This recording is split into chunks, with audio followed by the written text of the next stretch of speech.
For August the 1st, 2025, we talk about The 100 Line, Last Defense Academy, Witchfire, Date Everything, and much more. Welcome to Level 552.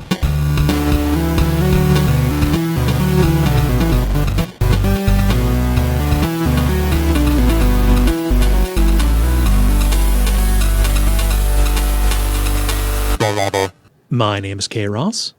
I'm Dennis Furia. I'm Moxie. I'm Ben Merkel. And you're listening to The Level. It's a podcast for people who love video games. Welcome back, everybody.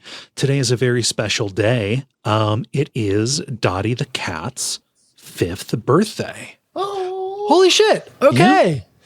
Yeah. Aww.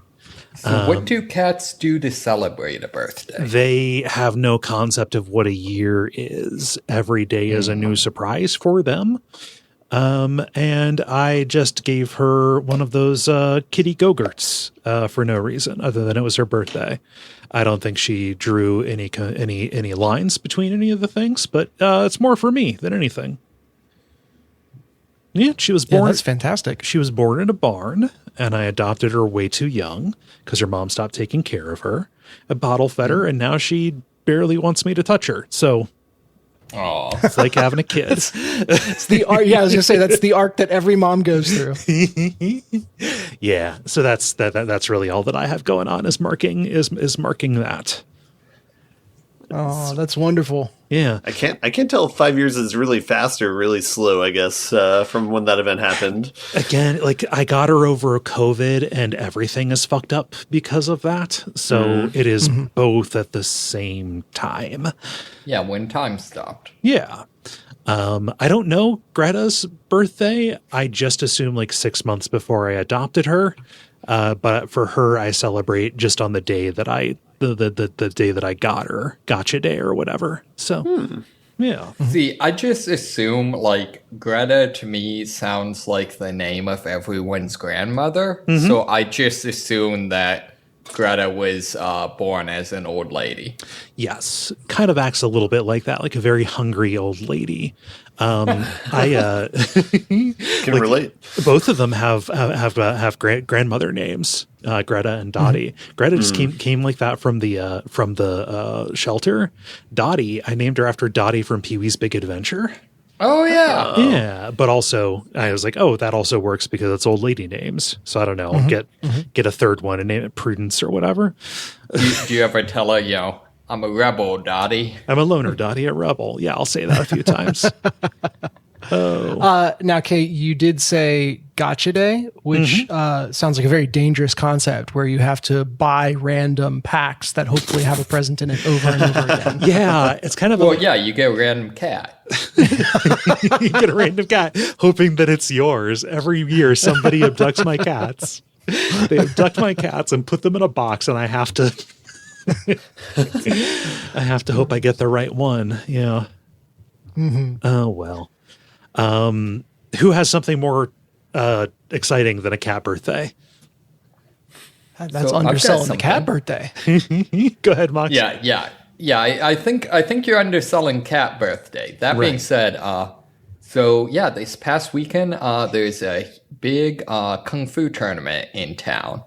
So I didn't compete, but went in, supported some of my classmates that competed. Okay. And it was a really cool tournament. I'd say I would estimate, and Greg, this is both like competitors and coaches and judges, stuff like that, maybe 200 to 300 people, something like that. All sorts of pretty much all Chinese martial arts, so all kung fu, but all sorts of disciplines. So everybody really was kung fu fighting. Yes. No, only a portion of them. There were some people who were Aikido fighting. There were some people. I think the funniest thing to me is that joke about like, oh, you think your job's useless? Imagine being the lifeguard at the Olympics. That sort of thing. Well, in a similar thing, the venue had bodyguards. Had security guards. Yeah. But yeah, so also fun. I might need to see if maybe I can like track down some pictures or something. One of the main styles taught at the school I go to is bagua, so like 8 trigrams. And one of the things it's known for that one of the students competed in and won is basically one of its things is basically anime sword. Just like a huge freaking sword that you use one-handed for no good reason. Oh, you're doing a Guts from Berserk thing.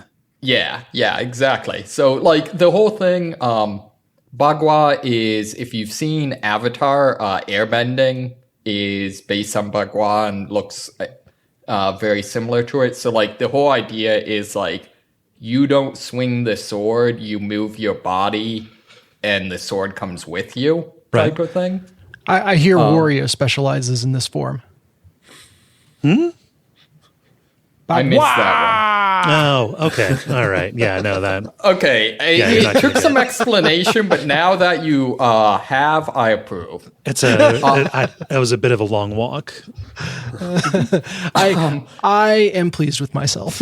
But yeah, no, it was a really good tournament. Was really impressed. After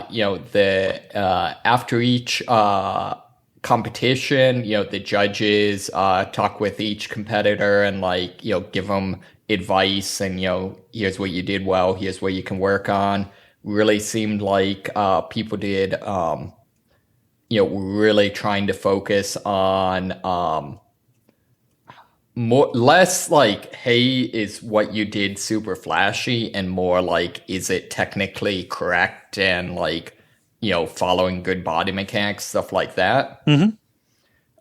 So you would have like, say, like older people that were competing against much younger people, but still were able to compete because of that, which is pretty cool.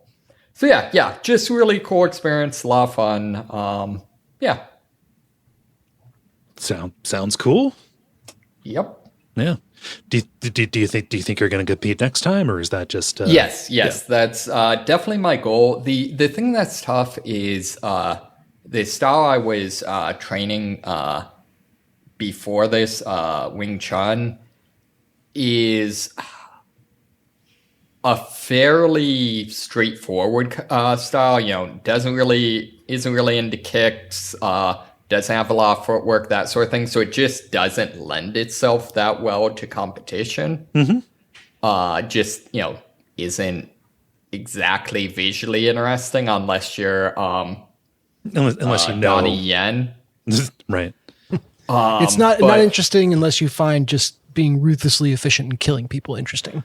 Right. Well, it's funny because like a significant portion, I'd say maybe most like kung fu choreography you see in movies is Wing Chun. So it looks really cool if you have another person you're interacting with, because when you see the people doing like all the super fast like hand blocks and stuff like that, that's very Wing Chun. But like that's something that without another person doesn't really look that interesting, you know? Yeah. So yeah, but next year definitely gonna be preparing stuff that's, kind of more appropriate, and definitely hope to compete. Cool.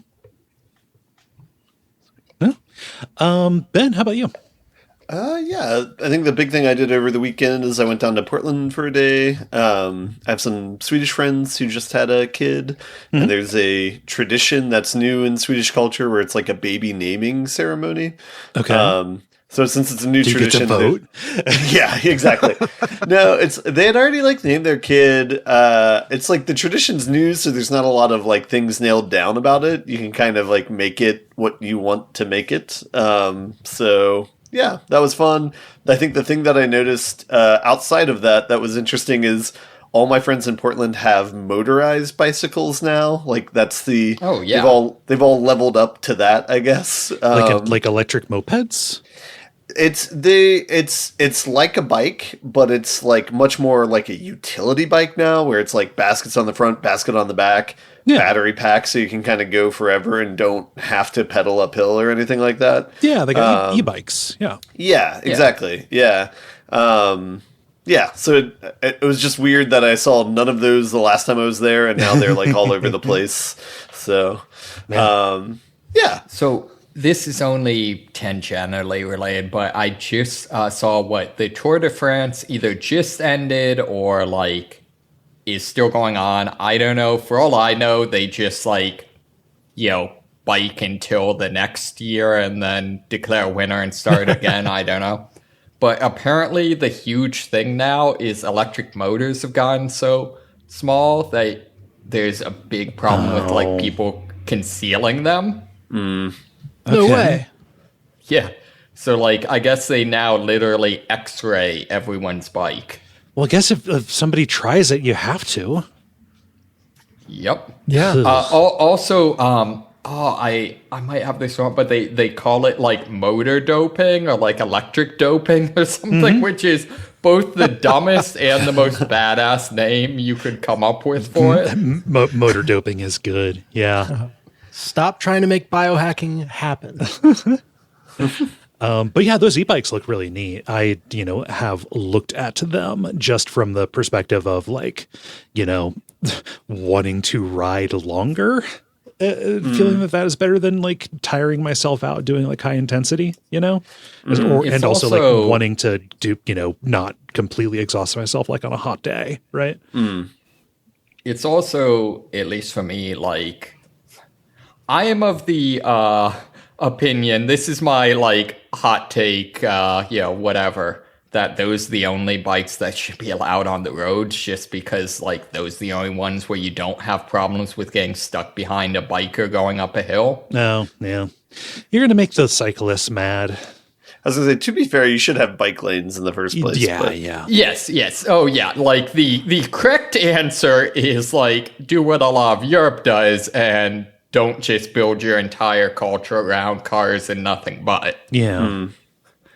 But so, yeah, I like naming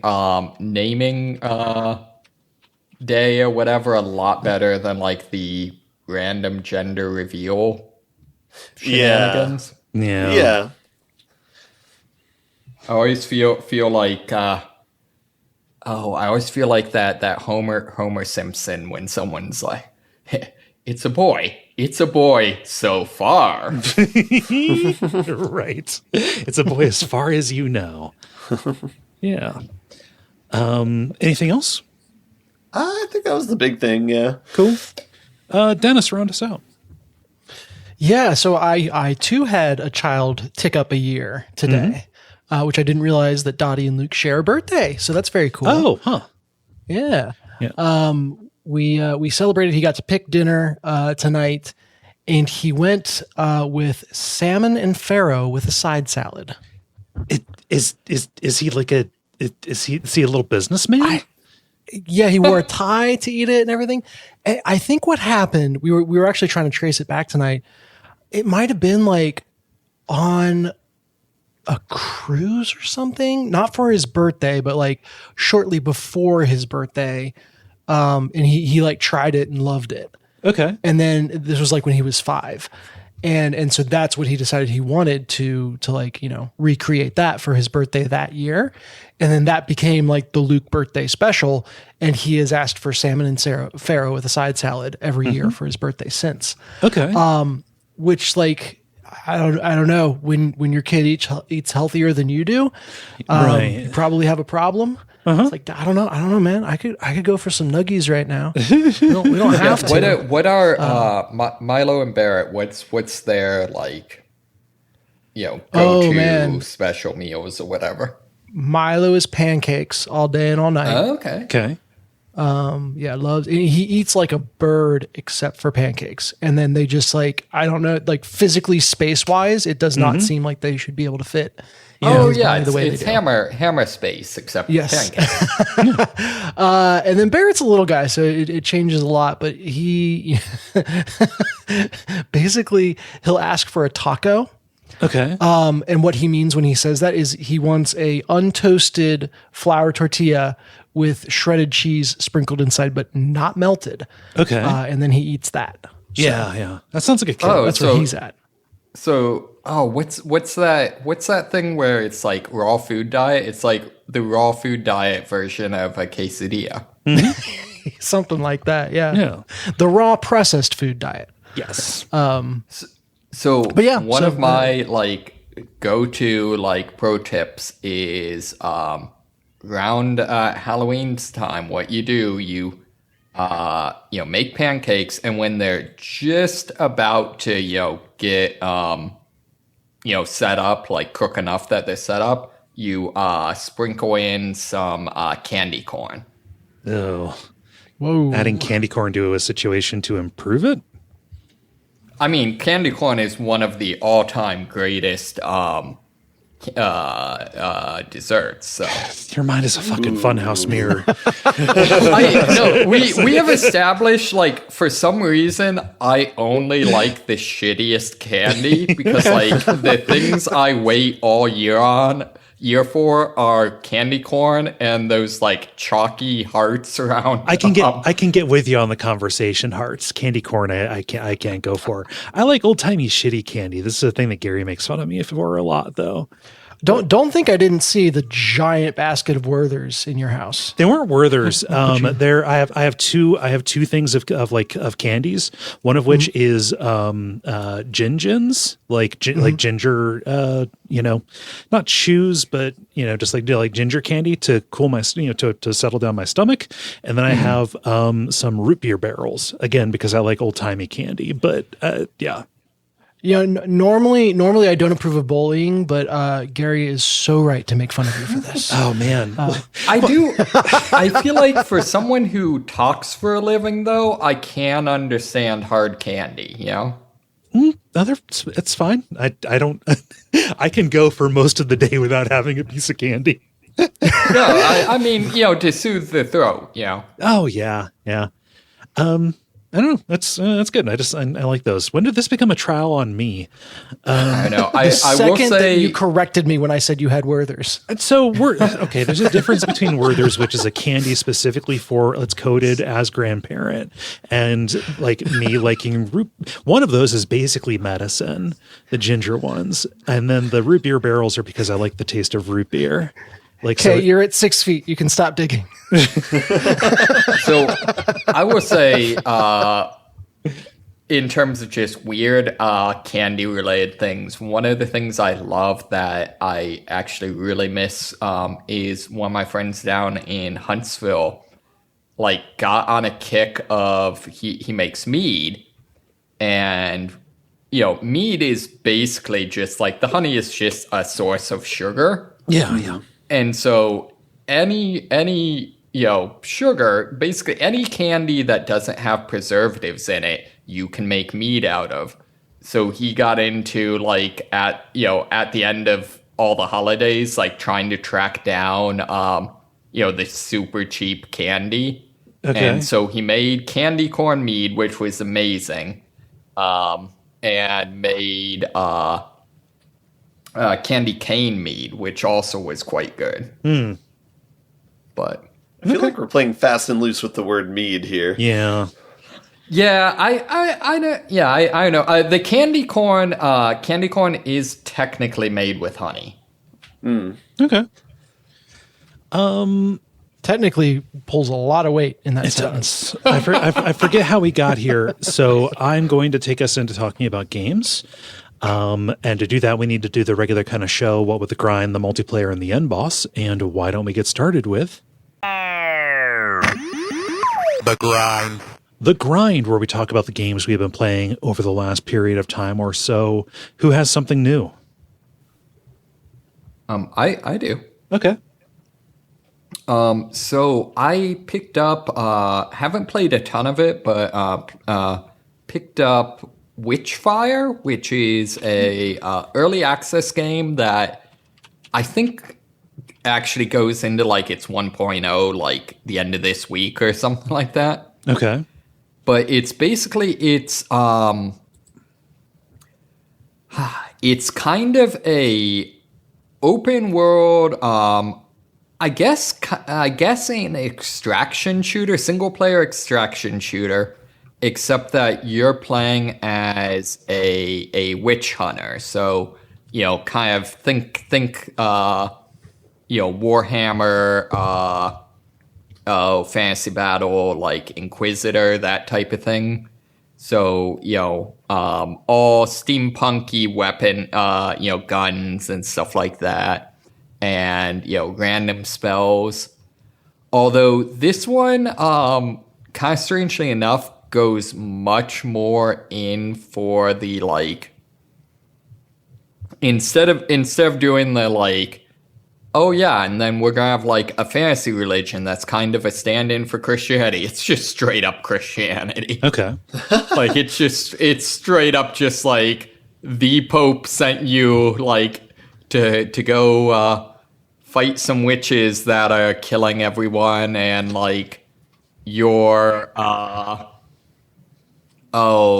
I guess maybe you could say your equivalent of, like, Dark Souls rings or, like, rosary beads and stuff like that. It's very much, it's got a theme and is running with it. Okay. But mostly it's just, kind of a really fun, like I said, like, extraction shooter. Reminds me from... Extraction shooters are not my genre overall, but from what I've seen, it feels a little bit more like... more mission-based or, like, activity-based, similar to, like, The Cycle or... whatever Call of Duty calls their things, and less of yes, thank you, and less of it just kind of go in and fight people like a Tarkov. Go on. So when I think extraction shooter, I think, like, okay, you have a small number of large maps with kind of a couple of different, zones or, like, dungeons inside of each of them. And you do, like, repeated missions with, like, different start points and then different goals that you go to. And you've got to, like, get into a place, acquire as many resources as you can and then get out safely. Is that much so? Is that what this is? Yes, it is. Okay. The one thing that I think you could argue is maybe less of a extraction shootery thing is, most extraction shooters I've seen, very much have the idea that, like, you have to take equipment in, and if you die, you lose it. Okay. And this doesn't really have that. Instead, it's very overtly inspired by Dark Souls, where you're picking up, in this case, it calls it Witchfire. And if you die, you drop it, and you can, go back and try again to, retrieve it. But if you die, it's gone. That whole thing that's, how, like, 90% of games do leveling up now. Yeah. But yeah, like you said, it is very much that. I've only unlocked a single map so far, so I haven't seen a ton of it. But yes, it's very much what you're talking about. And, like, just to give an idea of, like, some of the things, like, one of the kind of scenarios, sub areas, whatever you want to call it, there's this huge, like, wrecked ship that I went in and, found some treasure, and, but then as soon as I opened it, the ghosts of the crew started appearing and attacking me. I had to fight my way out. Oh, fuck, ghost boat. Yeah. Yes, exactly. Really, I should have seen it coming. I mean, honestly, in the setting, yeah, probably. Yeah, it almost, in terms of the presentation, almost reminds me of, like, the Hunt Showdown. It's got kind of an Eastern European kind of look to it a little bit. Yes, yeah, very much so.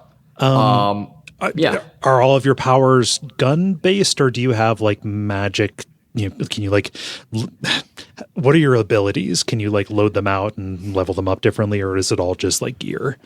Look, any sufficiently advanced gun is indistinguishable from magic. That sounds like somebody who played most of Immortals of Abium. You are correct. Yeah. That or Borderlands.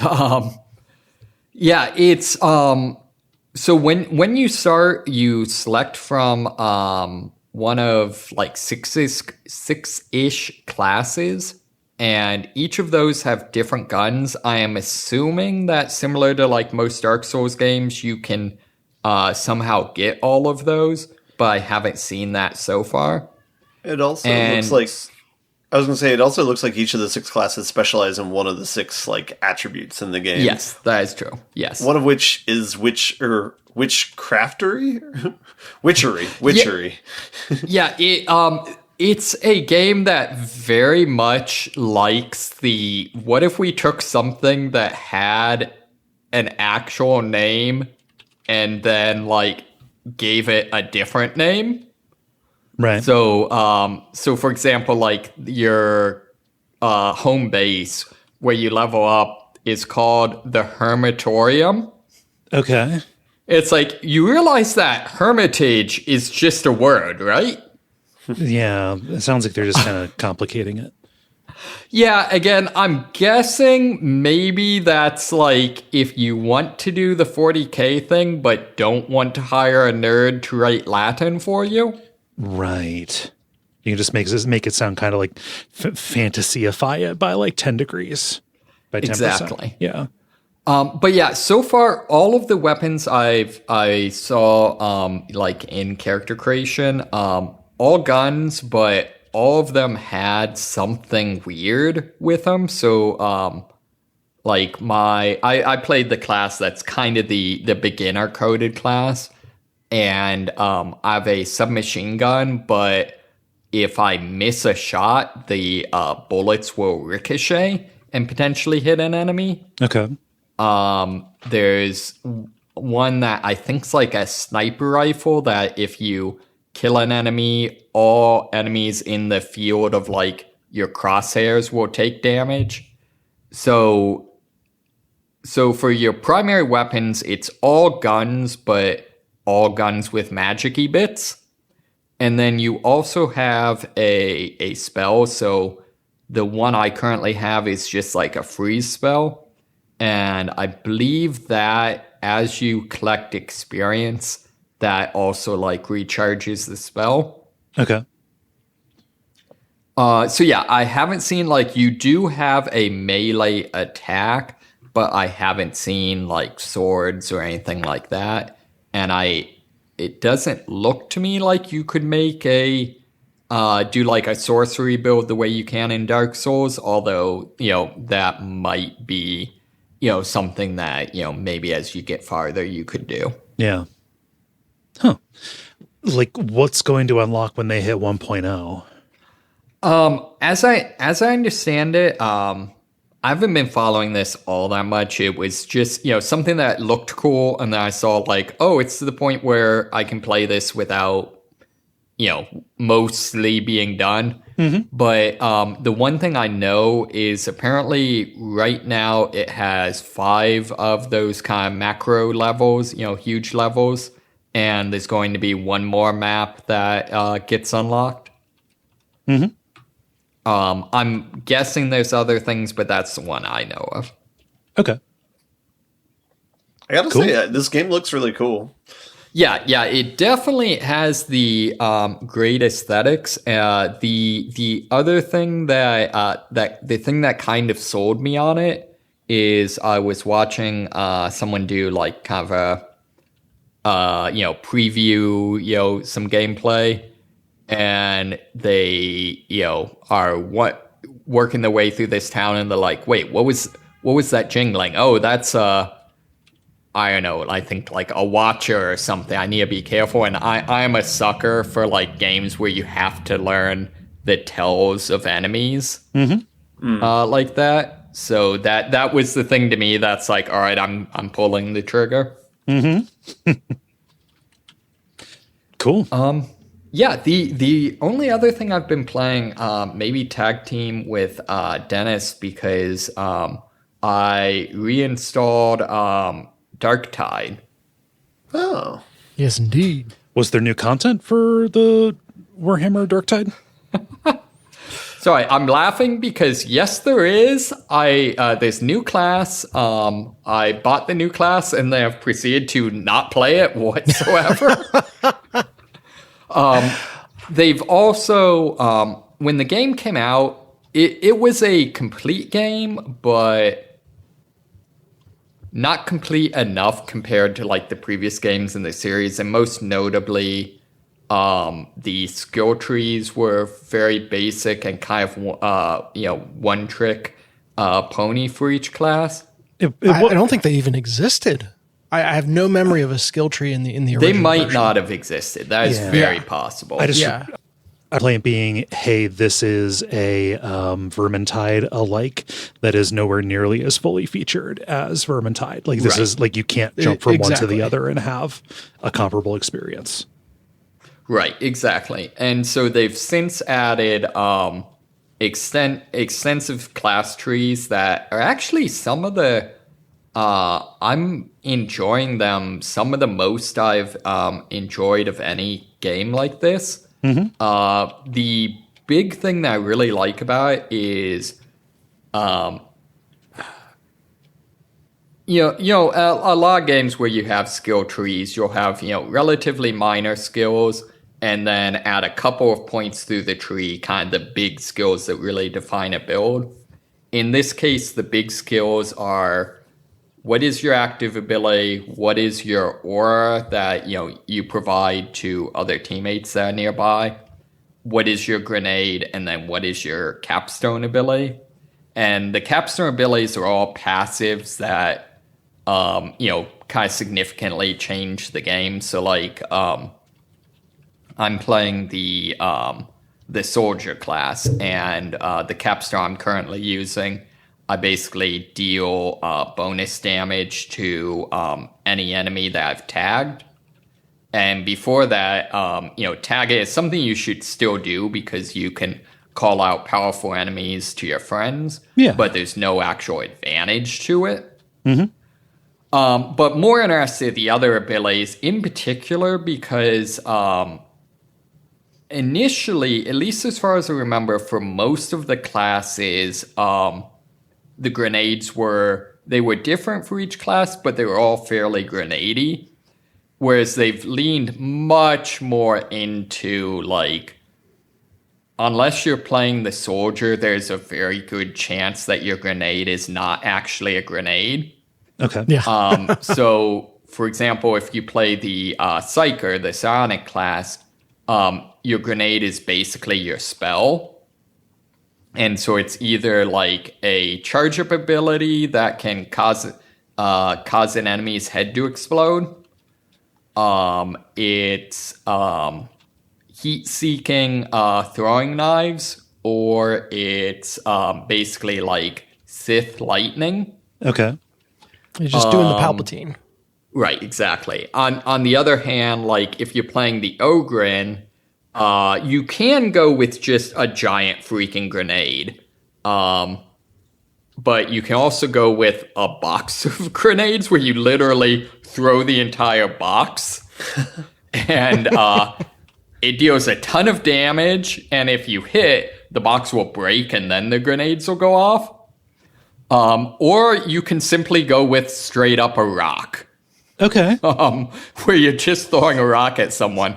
And like in that case, 40,000 years of human history has led to this. Exactly. Good old rock. Nothing beats rock. Well, and kind of the cool thing though with that is like, unlike the rest of the grenades, at least for the Ogren class, like you have to actually find grenades in the level. Whereas the rock, it's just like every minute, if you've used up your rock, you like just pick something else up, and that's now your new rock.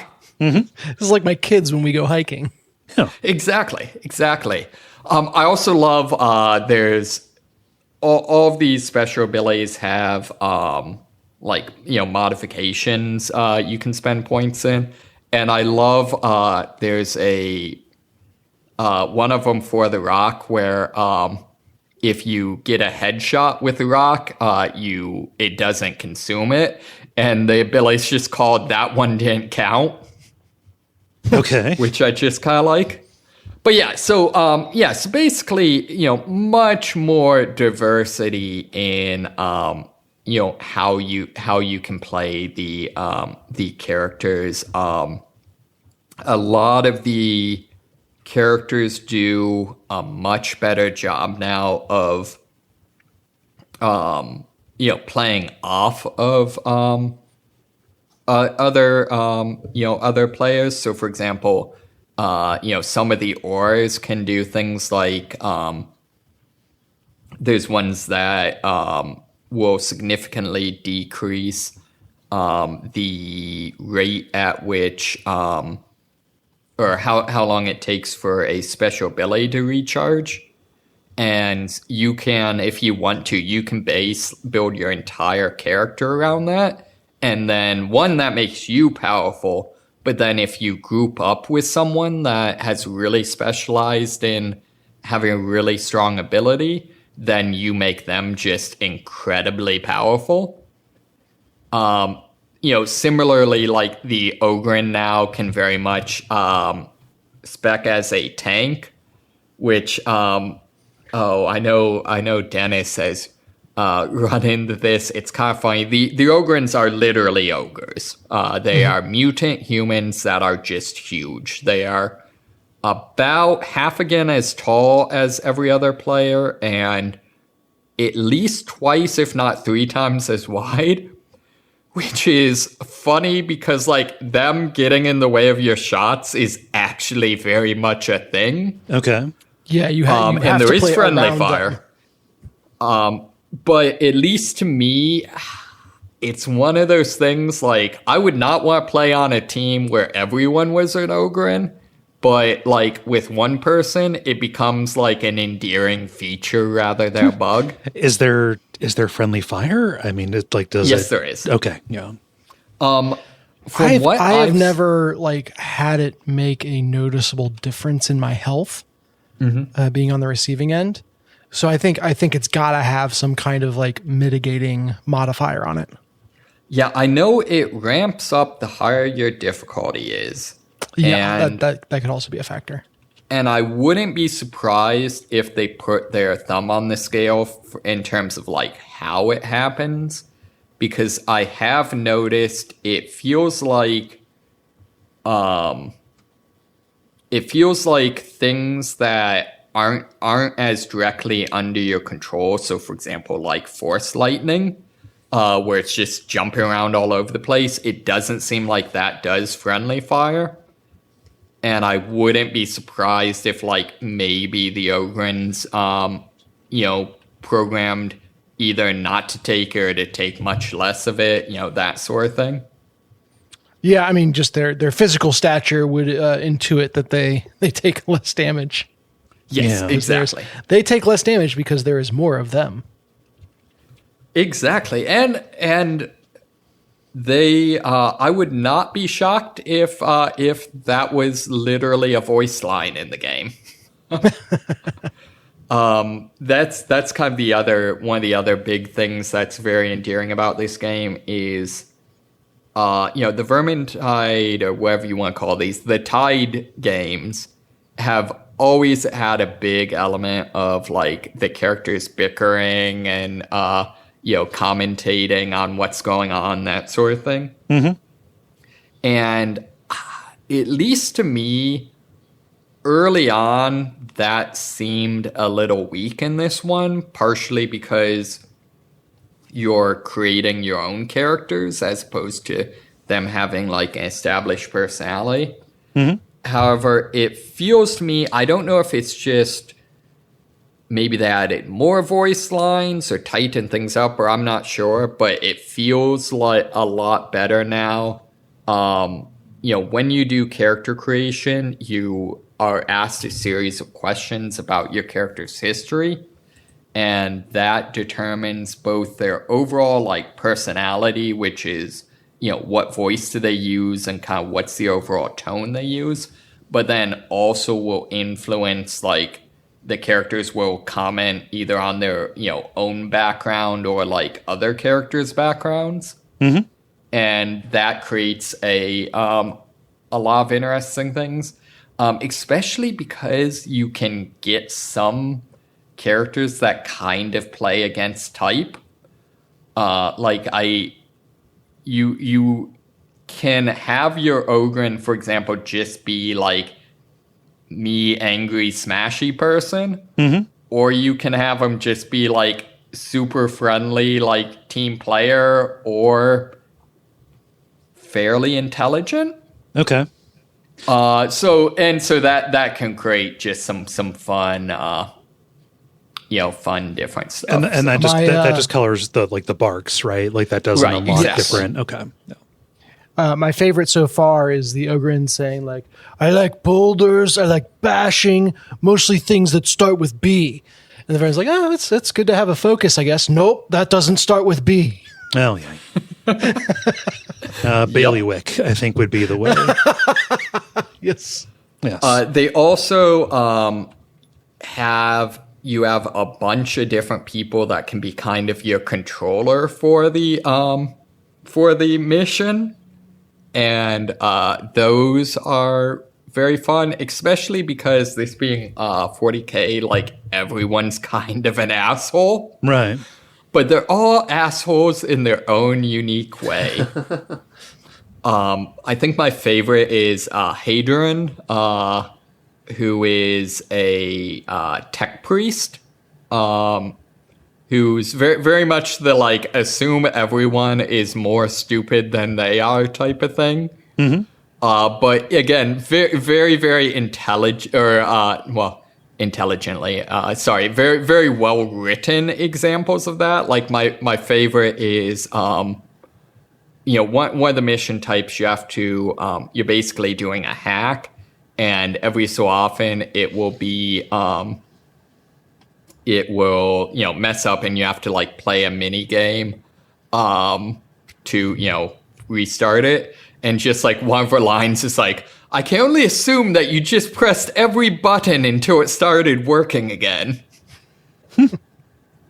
So just, very, very good. Also, Dennis, you pointed out, what is it? They just, every single like mission objective is just the most gratuitous like way of describing that. Yeah. Because I forget, what do they call hacking? Like, You don't hack into the system, you interrogate it. Yes, that's right. Yes. Makes what amounts to flipping a switch sound very metal. Yeah. Yes. It's a lot of fun, and I really feel like they managed to get the tone right in a way they hadn't previously. A lot of good flavor. Hadn't previously, like in previous iterations of this game, or yes, yeah, okay. It was one of those things like you could always see what they were going for, and it was cool, but it felt like it just didn't quite come together, in my opinion. Okay. I mean, it came together after a while. It took a special effort to make it come together. Exactly. Yeah. An early entry in the launch a not game and then just, keep on updating it until it's a game category. Yeah. Just the way it is. Play 2-year-old games. They're actually games. Yep. Now. Sometimes. Wow. Sometimes. Oh. Did you have anything else you wanted to say about Darktide, Dennis? No, I think Moxie covered it, so you got it in my interjections. Cool. Yeah, I'm trying to think. Did we have any particularly notable shenanigans we got into this time?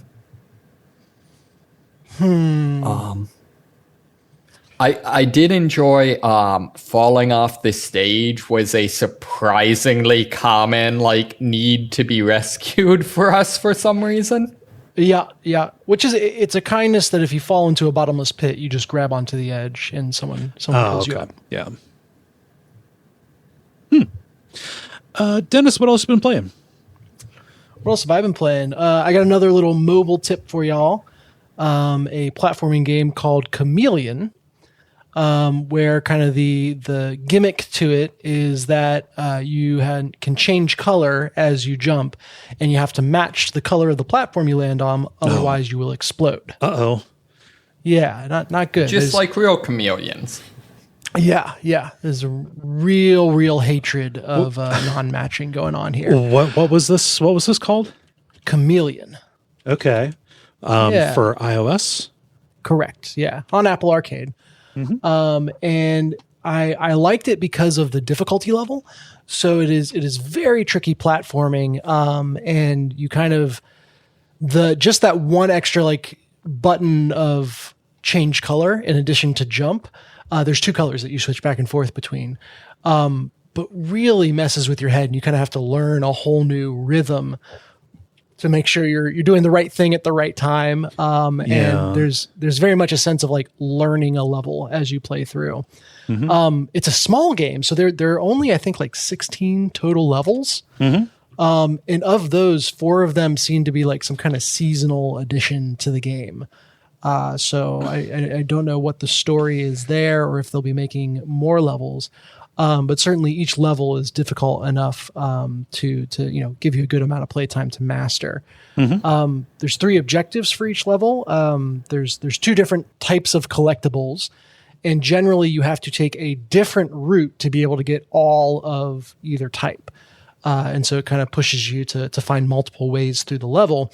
And then the final objective is always to finish the level without switching colors. And it's kind of, they kind of cheat, because when you do that version of the level, there are more blocks put in. They kind of create a path for you. Exactly. That are not there in the regular version of the level. And so it kind of feels like it's the easiest objective to complete.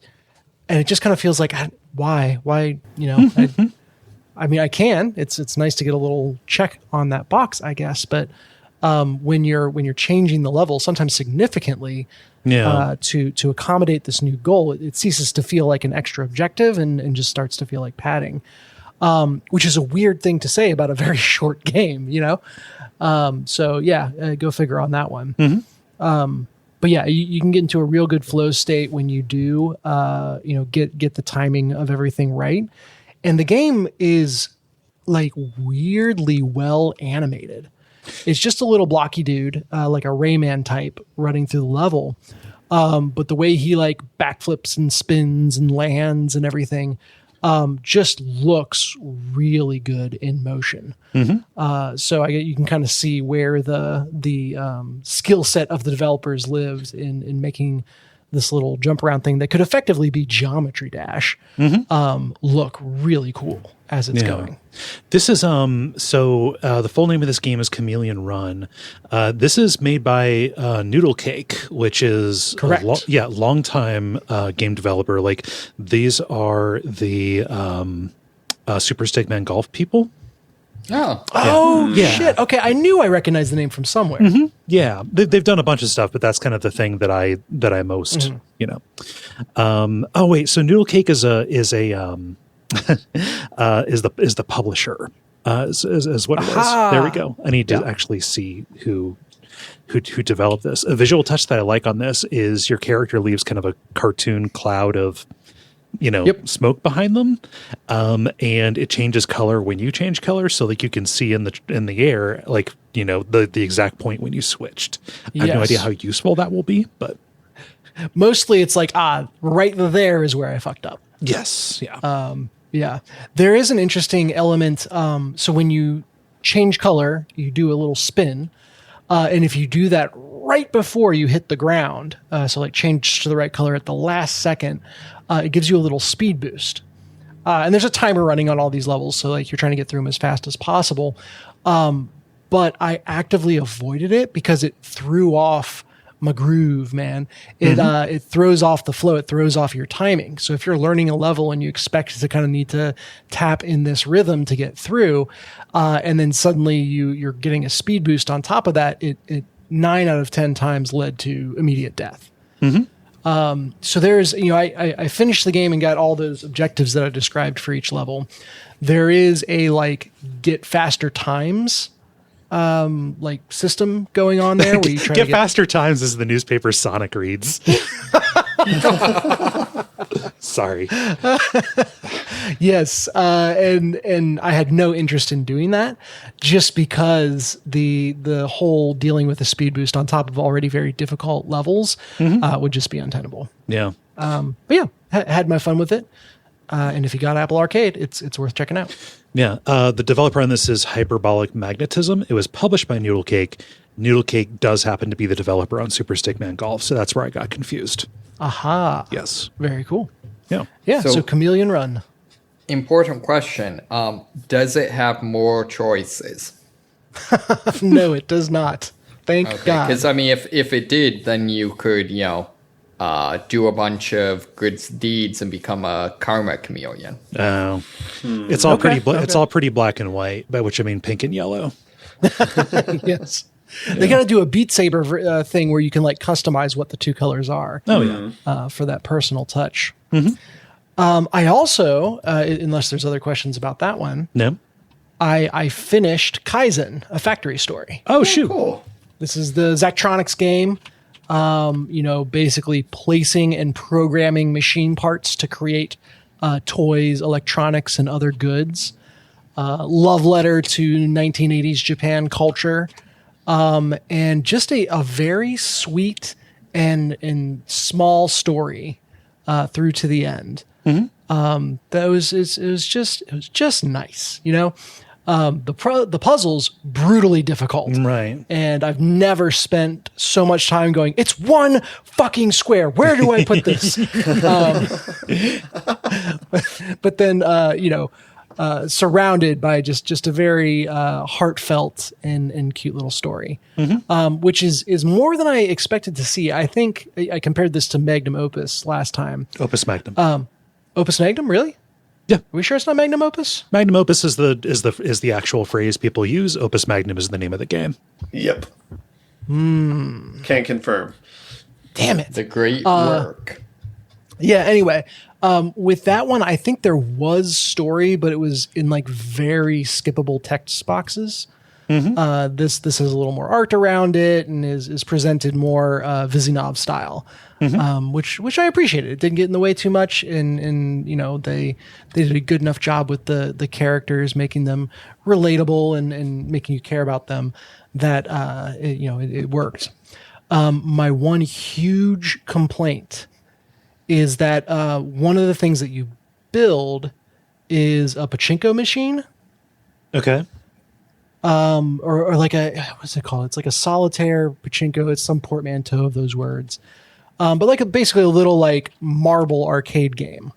And this is right in the area where a lot of stuff was just physical versus electronic screens. And so, kind of akin to pinball, just without flippers. You're trying to like pull the plunger and match the tiles kind of deal. And you get to play different variances of this in many of the cities that you go to. And, it's got different machines. I imagine kind of like how slot machines have different variants. And then eventually you build one in your factory. Okay. And it never lets you play the one you build.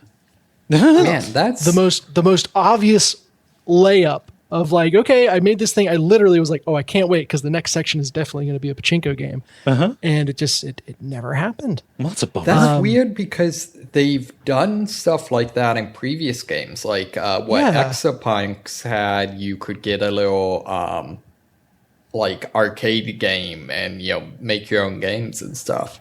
It's odd to the point I almost want to assume that I'm the one missing something. But then again, the level select is pretty straightforward. There's not a lot of places it could hide. So yeah, maybe if it's in there and I just missed it, someone tell me because I'd love to play it. And otherwise, it is a high recommend from me. Okay, so that one thing aside, this is Yes, which is very possibly user error. Yeah. I this love is I think my favorite part of this, though, is the gifts that you get to like actually save an animated version of the machine or whatever. Oh yeah, I've just created. got a desktop full of those. It's funny. I thought you said gifts, and you would be right to say that because kind of a punctuation mark on every factory that you go work at, which are all in different cities around Japan, is the person that you're working under will give you a gift related to that area. And cool. So it's a fun little like, oh, hey, this district is kind of like the, denim is more popular in America, but in this district, it's kind of known for making really high quality denim. So here's jeans or... Japan is where like most high quality denim comes from. Oh, there you go. Yeah. Or like, hey, here's a tea set because this region is known for their tea, or that sort of thing. So yeah, just all these nice, really heartfelt touches. I keep using that word. It makes me wonder, like, who from the Zachtronics team like worked over there or had an experience like this, because it feels very personal. It sounds exceedingly charming to me. Yes. Yeah. Well worth your time. Nice. And very fun to puzzle over. I've got one more. Oh, go ahead. I suggest is the guy who's started Zachtronics, is it just Zach? I know. One assumes. Yes. Yeah, I think one of the main guys, his name was Zach, but yeah. But has anyone followed up? Like, I know at one point it's like his dream was to become like a high school teacher, teaching programming, and like he got the job. And so I wondered, like, has anyone heard anything more? Is he presumably still like teaching high school somewhere? That was the last that I heard, but no. Like he was involved in making Kaizen. So I mean, it's not under the label Zachtronics, but yeah. Yeah. From the Zachtronics team or the original Zachtronics team or what have you. It's not like, Tom Clancy is somehow still making games despite being dead. Yeah. It's not that. No. What's your last game, Dennis? Yeah, fine. I'm going to hold off on talking too much about it, but in now having a good controller again and looking at games that I want to get back into with that, I have started up playing Elden Ring again. Okay. So I just finished. Was it Stormvale Castle? Beat Godric the Grafted and kind of working my way towards the next big point of interest. This is your first time doing all this stuff, right? I started very close to when the game came out. Okay. I did a dex build with the like claw hands, the Wolverine weapon, and basically like two-handed that. And at some point, I forget what distracted me, but I think there was another big game release, and then I lost momentum on it and kind of never finished it. So I came back this time and realized I don't think I've ever done a playthrough really focusing on like high int and like casting. So I'm giving that a try. I went with the astronomer class. Yep. And had just been firing off spells left and right to make my way through. Sorcery can be very overpowered. So you might find yourself having a pretty not easy time with it, but an easier time than when you were rolling claws. Yes, absolutely. That's been the case. There's a little bit of an element of, like if there's a very aggressive enemy that gets on top of you, then I kind of like get frazzled because it's usually so easy to take people out from a distance. Yeah. But it's, that is more me panicking than a huge weakness of the class because anyone, an enemy being on top of any build in Dark Souls is dangerous territory. Yeah. Yeah. I found a rapier. It's what's the sorcerer's name? Ronald Roger. Yeah, his rapier is really high quality. He gave it to me, and I've been using that, and that is an excellent kind of backup plan. Made it magic, so it scales with int, and that's served me well as well. You were going to ask a question, Moxie? Oh, I was just going to ask, is that one that scales off of int? Yeah, okay.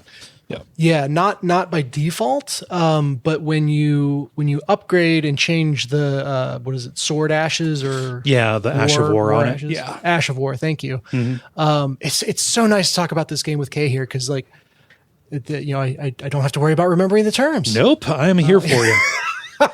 Does this game Does the game ever have any, for lack of a better word, just like weird weapons? Oh God, yeah. That play off of like, any of the stats or I don't know, get into any of the Bloodborne style. I mean, there are no I was about to say there are no transforming weapons. There are weapons that let you take a stance before you attack, which kind of effectively does the same thing. Where weapons get weird is in the weapon arts or the weapon skills, rather. Oh yeah, and I never use those. Yeah. So like those consume your focus points, but usually not very much. And there's really powerful stuff that you can find in there. Yeah. Well, in my experience so far is to basically use the War Ashes as a extra spell slot. Yes. Yeah. So instead of a weapon art, you can just have it, cast a spell. And frequently I've had spells as a War Ash that I have not had as a spell. So I can cast it through the weapon, but I don't have it for my staff yet. It's a way to give yourself something like approximating like the faith buffs. Things like that. It really just depends. Yeah. Is there, so that's, are you using the summons at all? Not human summons, but like the little companion summons. Yep. Jellyfish is bae. Yes. I summon in the wolves and then I always regret it. I don't know. Something comforting about having a jellyfish. Yeah. And so, I use this primarily if I'm up against a boss or a more difficult enemy. There's not a lot of times where I'll call it in for like, just going through a level. Yeah. There, but very, very handy.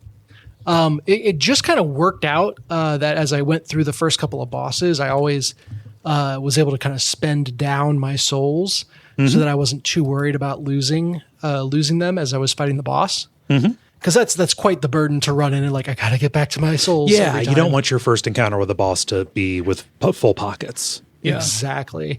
Until I finally, Elden Ring does what Elden Ring does, and I followed a glowing ghost into a cave that had a drop off that led to a snail-filled sideways, and then suddenly I'm fighting a bloodhound knight that's hyper aggressive and kills me, and I drop like 15,000 souls in his boss room. And the run up from the campfire, there's no campfire directly in front of him, so the run up gives me another, a couple thousand souls every time, and so I'm currently locked in to that boss. I fell into that trap once, so I got Dark Souls.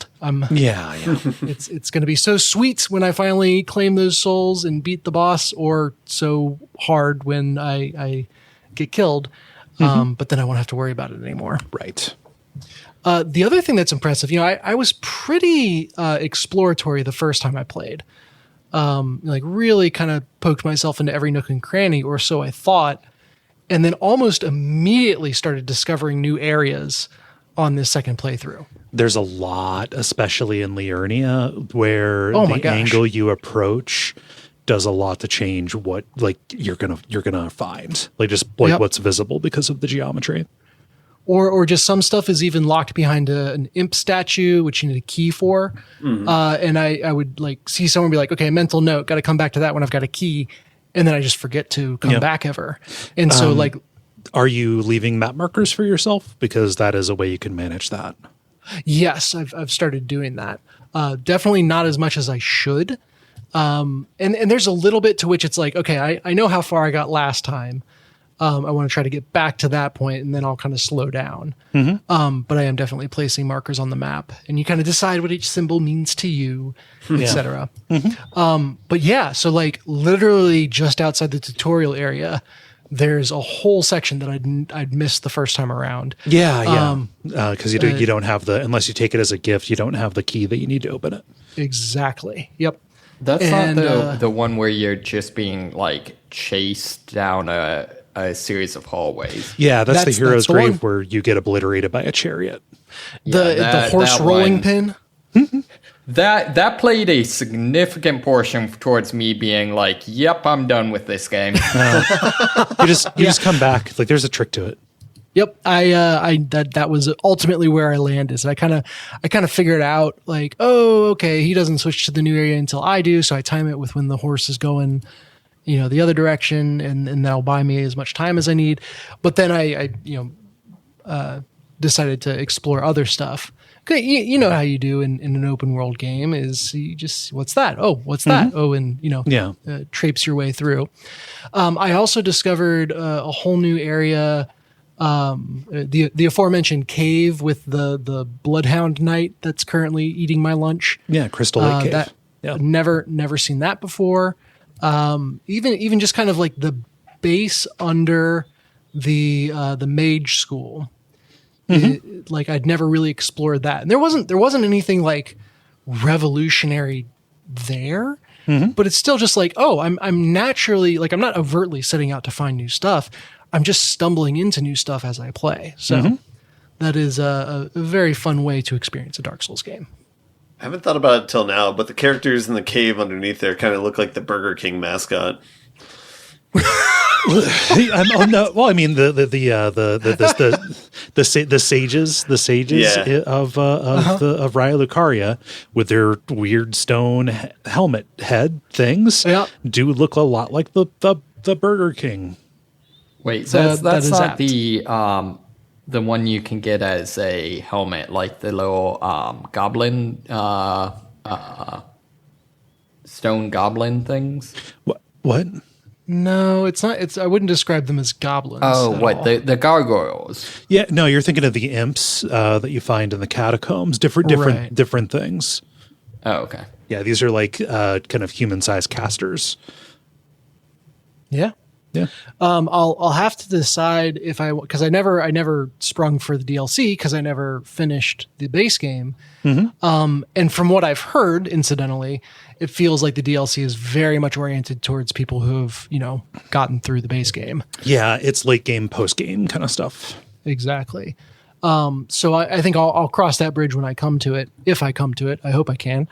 But yeah, back on my Elden Ring bullshit. Cool. Yeah, hope you enjoy it. So far, so good. Yeah. Ben, what you been playing?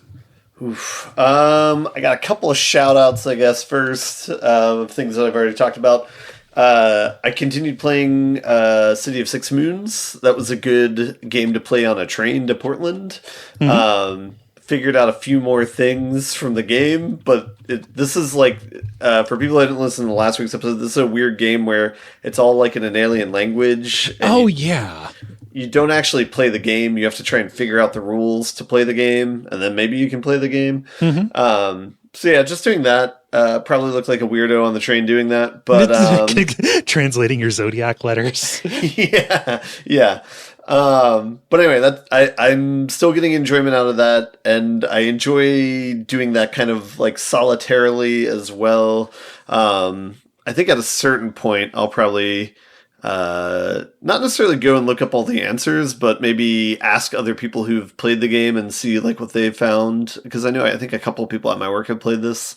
But anyway, I still enjoy that. That is it is a nice thing that I feel like there's not many instances of in the world where it's like a puzzle waiting to be solved and it seems reasonable to solve it, that sort of thing. So anyway, beyond that, I was also going to give a shout out to, I played Dune Imperium, the board game.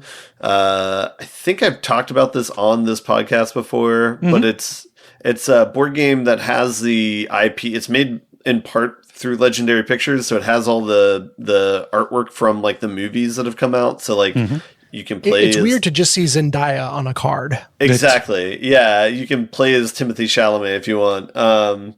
But the game itself is like a pretty solid game. It's like worker placement, but also a deck builder, which was kind of popular the year that it came out. But it's a good implementation of it. It was just a base game. They have 2 expansions. Haven't played those, but anyway, fun experience. I'm going to move on from that. The one game I was going to talk about, and I played this a little bit ago, but I'm not sure if I've talked about it on the podcast. Have I talked about Date Everything? Yes. You have not talked about Date Everything, I do not believe. Okay. All right. So I played the demo for this game. I don't believe it's out yet. It's out. It's out. Oh, okay. Then it is out. The premise of this game is that you are in a house. It's kind of like has like a tongue-in-cheek like comedy sort of writing to it. But the premise of the game is that you get these special glasses where you can date anything, any item that is in your house. And so when you interact with it, it is personified, and then it is a dating game. So you can try and woo or antagonize any of the items in your house. Okay. So, to give an example, let's go with you. Believe your toilet is a French man who's very snooty, and oh no, you can either try to urinate on that person or woo them or whatever you want to do. Okay. So how long is it before Steam kicks this game out? For being Good question.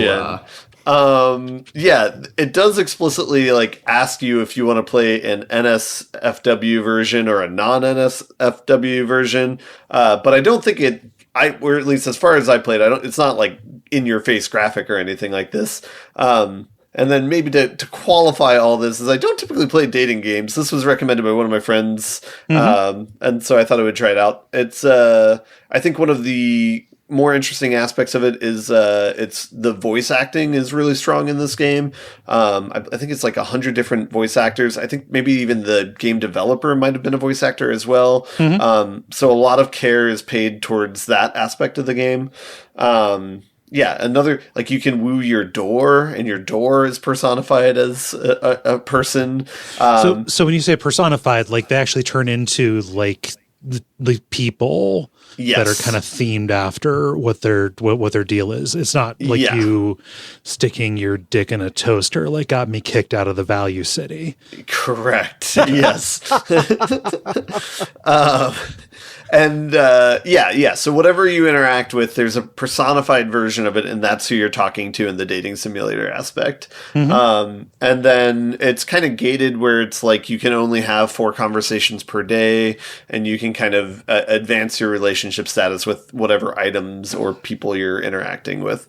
It's just a really goofy game, so I don't know. It feels like it's a more like normie game, even for people if they're not big into dating simulators, because it's just more like comedic.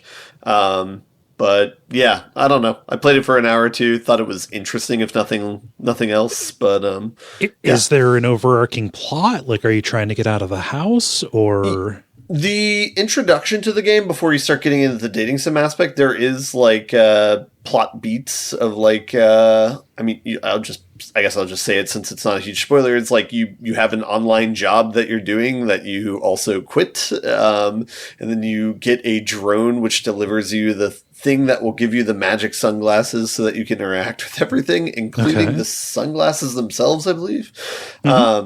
Anyway, so there does seem to be like a sort of narrative going there. I'm not sure how that branches as far as you like being able to interact with everything. I believe it gets kind of complicated because of the option space of like where you put your progress, and there's like so many items across the house. But I'm not sure how they manage the meta narrative because I haven't played that far. Yeah, but I feel like we need to do a multiplayer, like what video game item would you most want to date? It gets weird with some of them. I already talked about the jellyfish in Elden Ring, so it's not an item.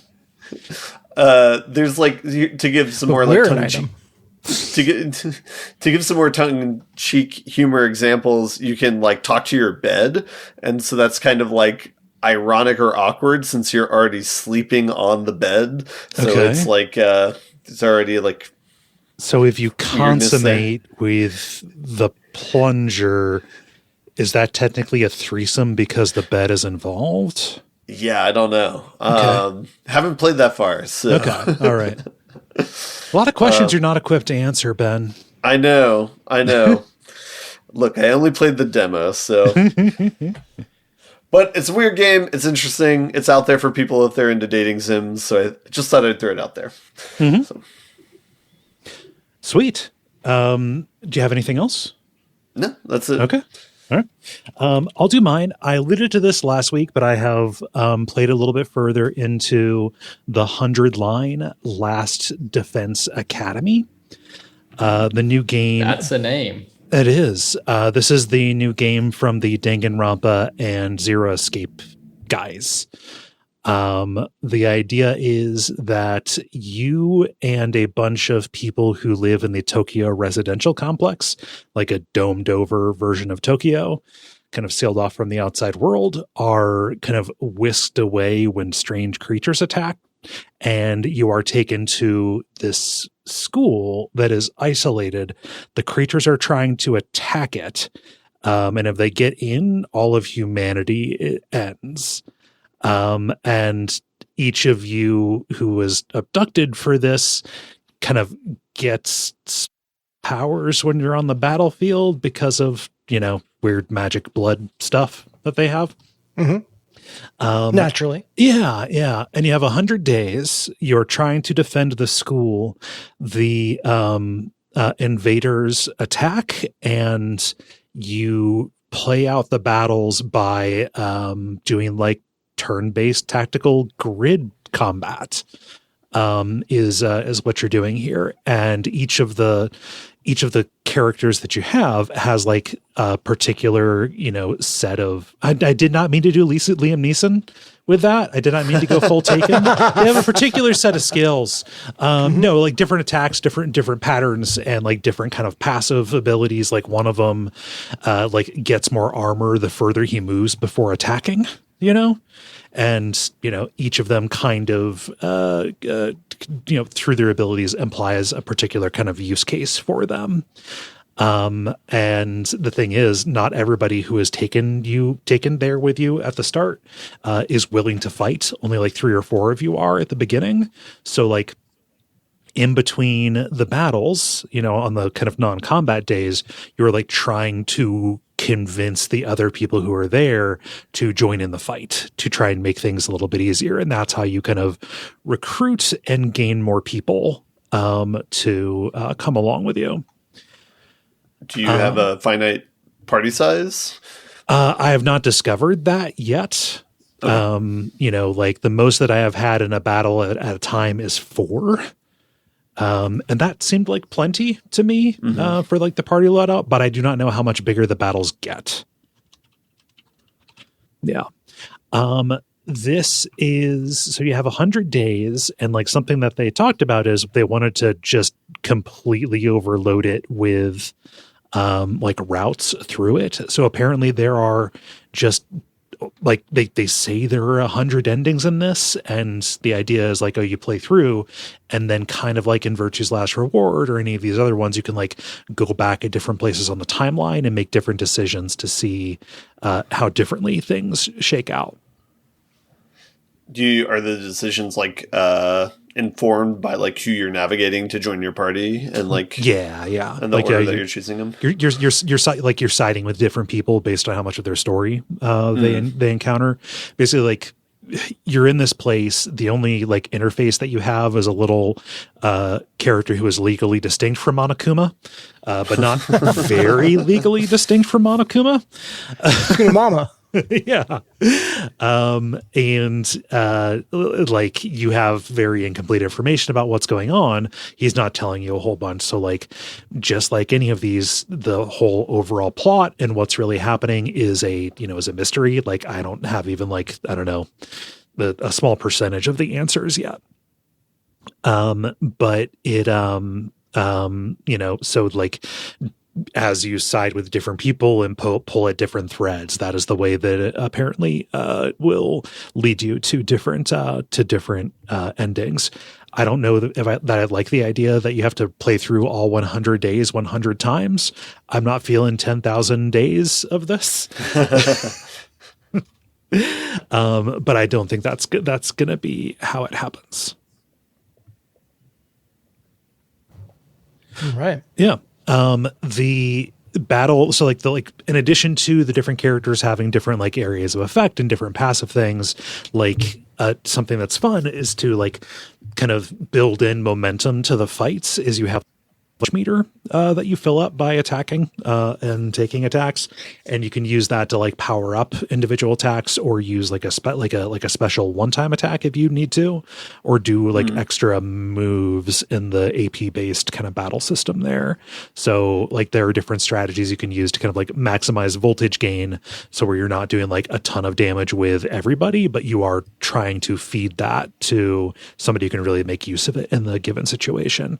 Like for being two directors who have not made very mechanically involved games, recently, in the past, mostly like visual novel kind of things, this does have a good amount of mechanical rigor to it in the battle, like the tactical fights, which is neat.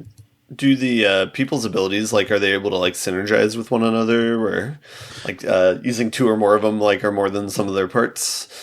I've not encountered a way that you get them to act like with each other or act by proximity, but there are ones that like they have kind of complementary areas that they can attack around them. So you can like go and set enemies up basically for combos.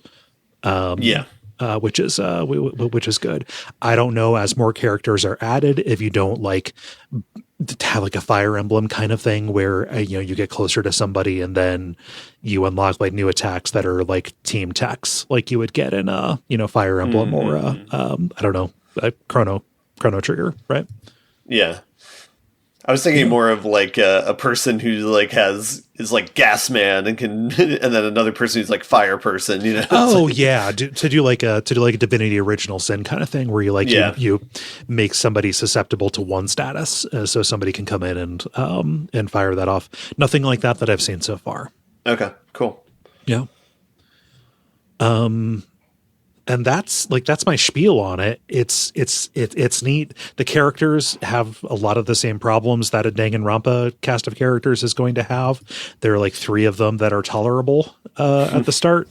Everybody else is just really fundamentally flawed in a way that makes them unpleasant to be around. Whether or not they eventually become endearing is up to it, but you've got to have a certain amount of tolerance for that to get through to that point. I mean, any questions about 100 Line? No, it's cool to see a Danganronpa game with a little more technical or mechanical rigor to it. A little bit more grit. Yeah. Yep. Cool. Well, that's all I got. Multiplayer. Now it is time for the multiplayer, where we ask you a question and then you answer. Dennis, what is the question that you asked the nice people? Yeah, and this one was pseudo inspired by Ben. So thank you, Ben. Asking about who would make for the best, by which I mean funniest or trolliest, real life casting of a video game character. Yeah. And I will get started with Gwen, who says, even though he's dead, Emmett Walsh could play Geralt. Now, I only know Emmett Walsh from like the thing that I most know him for is there's an episode of Tim and Eric's Bedtime Stories where he acts as a detective trying to hunt down Bob Odenkirk, who is a doctor who cuts off and eats people's toes. Oh no. But he was in Blade Runner. He's been a character actor with a distinct appearance. I think that actually might just be, people would be disappointed that it'd be Geralt, but he's a charismatic actor, if not extremely frightening looking. Yeah. he could make himself menacing, but in general, he just looks like a teddy bear. Mm-hmm. And then shout out, he's really great in Blood Simple, the Coen Brothers' first movie. Oh yeah. Yeah.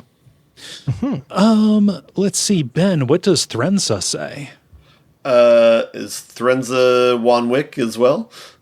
No, I was going to pull from, I'm sending it to the blue sky. I'll pull from the, Got it. Threnza says Paris Hilton for Samus Aran in the live action Metroid movie. Yeah. Yep. Girl power.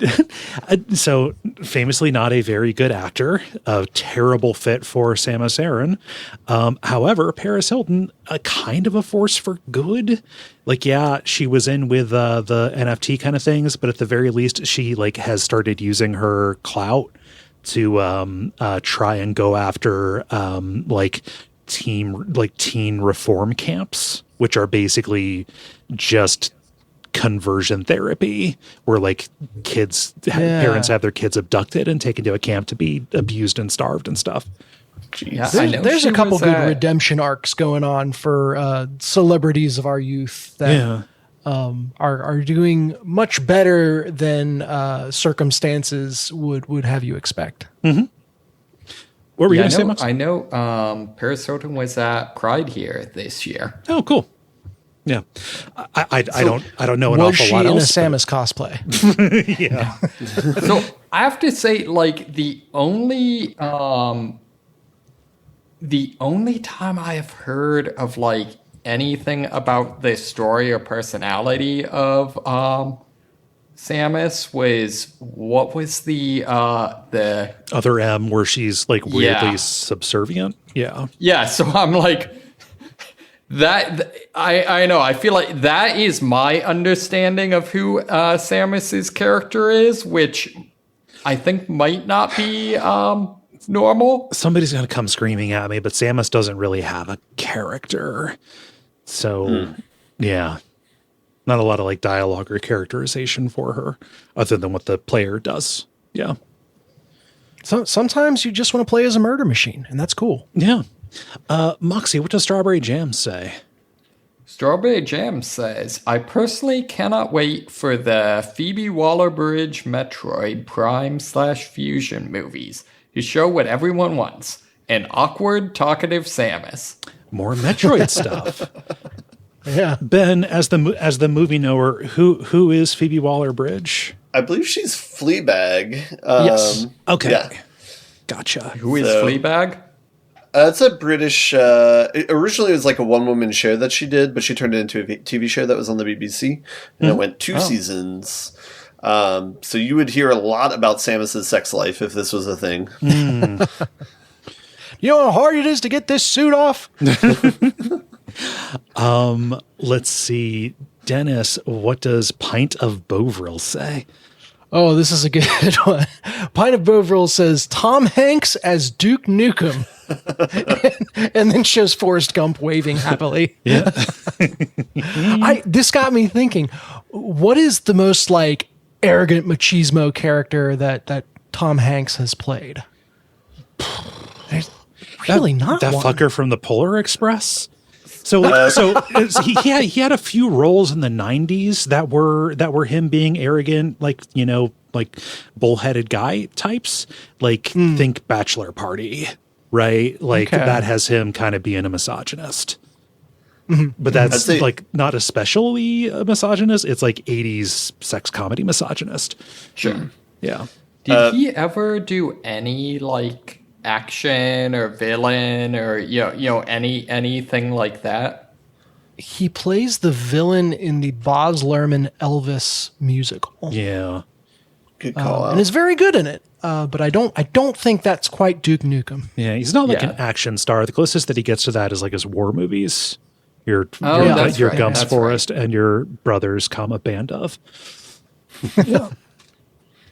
Sorry, no. Your Private Ryan's comma saving. Yeah. Yes. Right. Your Private's Ryan. Yeah. Let's see. Rookie says Wallace Shawn as GLaDOS. Might as well throw in Andre the Giant as Cave Johnson and Robin Wright as Wheatley to complete the set. Wallace Shawn as anybody would knock it out of the fucking park. Oh my God, yeah. Yeah. There's got to be a mod for that, right? What a treasure. What a treasure that man is. Yeah. It's a good pairing too with GLaDOS. Uh-huh. And he posted a picture of GLaDOS shouting, "Inconceivable!" Let's see here. The last of the listener responses. What does RJ Sebastian say? RJ Sebastian says Christopher Walken as Uncle Wolfgang in Gabriel Knight, Sins of the Fathers. Oh, yeah. I'm going to need context for this one. Wolfgang, I need to make sure. Gabriel Knight, Wolfgang. I believe that is the villain. Oh, no. Yeah. Wolfgang Ritter is is Gabriel Knight's dad. Not much of a character. He is just he is a guy who has kind of like hidden the family lineage of being Schattenjagers, like monster hunters, basically, from Gabriel. And like a lot of the first game is like, taking up that mantle and figuring out how to be one of those. Yeah, so not necessarily. I'm pretty good with Christopher Walken in anything, honestly. Yeah, I don't know. I think that real. actually, that might just be. I don't know how that would be a mismatch. Actually, yeah. Foo Fighters. Did he introduce the Foo Fighters on SNL? Is that the... Yeah, there's a video of Dave Grohl doing that. Yeah, Gotcha. I'm going to say for mine, I want Tilda Swinton to play Harrier Dubois from Disco Elysium. Ooh. Not gonna lie, I would support Tilda Swinton playing anyone. I don't think she would be bad. I think that would piss a lot of people off, and I would be, I don't know. I want to pair a good actor with a role that will confuse people but still be good. Yeah. Yeah. Let someone really stretch their range. Yeah, like if it was just going to be shitty, it'd be like, Seth Rogen as this guy. He is a real piece of shit. Yeah. No. The movie Suspiria has Tilda Swinton in 3 different roles, and it still does not have enough Tilda Swinton in the movie. She's a chameleon. She's great. Yeah. Ben, how about you? Yeah, my answer is like take like a really famous like icon from a game. Let's just say like Master Chief, and then cast it as a nobody to troll the audience members. Mm-hmm. They did that with the Halo television show, I believe. Is the joke you're making. Yep. But like, isn't the idea that he's not like a super special or charismatic guy? He's got a charismatic voice. Yeah. You don't need to go like into battle. Yeah. Moxie, how about you? So I think there's 2 ways I go. Like the obvious one, I don't. Okay, so the problem is I don't know movies. Okay, but so just take whoever MAGA would most want to see as a character, and like, like cast a gay black woman or something. Mm-hmm. That would be number 1. Or alternately, I think like someone like Shatner as Revolver Ocelot. Basically, I want someone with a very weird speech cadence delivering Kojima dialogue. I want Richard Kind as Revolver Ocelot. Yeah, I think that would be great. Something like that Ben Stein as Otakon. Something, yeah. Maybe to help you out with the brainstorming, I had the realization that Hunter Biden is the equivalent of Donald Trump for the like pissing off the opposite political party with like every action that they do. Mm-hmm. Yeah. Or AOC for female roles, although you could also put Hunter Biden in a female role. I'm sure they would lose their shit accordingly. Yeah. If you're just trying to piss them off, see, the thing is, they're not hard to piss off. Like so the list of people that you can cast without pissing them off is very small. Yeah, it's like arguing about which gun you want to use to shoot fish in a barrel. Like, I think any of them is going to get the job done. Mm.